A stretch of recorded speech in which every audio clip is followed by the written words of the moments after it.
Majority of the students A country ఎక్కువ select చేసుకుంటున్నారండి, అంటే మీరు చూసిన దాని ప్రకారం?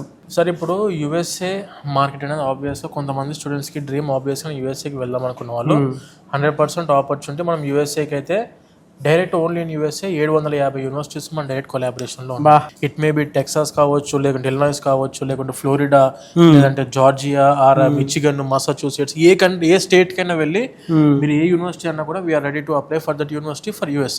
కానీ ఈ సంవత్సరం మేము చూస్తున్న మార్కెట్ అంతా కూడా ప్యూర్లీ ఫర్ యూకే ఉంది సార్. వన్ సైడ్ గేమ్ అయిపోయింది అనుకోండి యూకేకి వెళ్ళిన స్టూడెంట్స్కి part time is legal. Per week 20 hours వాళ్ళు వర్క్ చేసుకోవచ్చు. పర్ హవర్ £10 to £13 వాళ్ళకు పే అవుట్ ఉంది. చదువుతో పాటు వీళ్ళకి ఇంకా బెనిఫిట్స్ ఏమైనా ఉంటాయి అక్కడ? యూకేకి వెళ్ళిన స్టూడెంట్కి అయితే he can do the part time legal.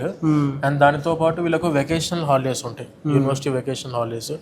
అది ఫుల్ టైం చేసుకోవచ్చు 3 months, ఎటువంటి కండిషన్స్ లేకుండా.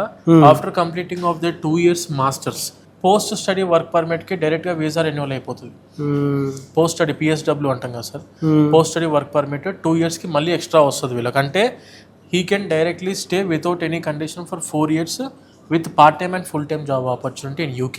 4 years complete అయిపోయిన తర్వాత కూడా they are directly eligible for ILR, indefinite living to remain. Okay, అంటే ఎన్ని సంవత్సరాలు మీరు అక్కడ స్టే చేయడానికి డైరెక్ట్ UK గవర్నమెంట్ ఆపర్చునిటీ ఇస్తుంది వితౌట్ ఎనీ కండిషన్.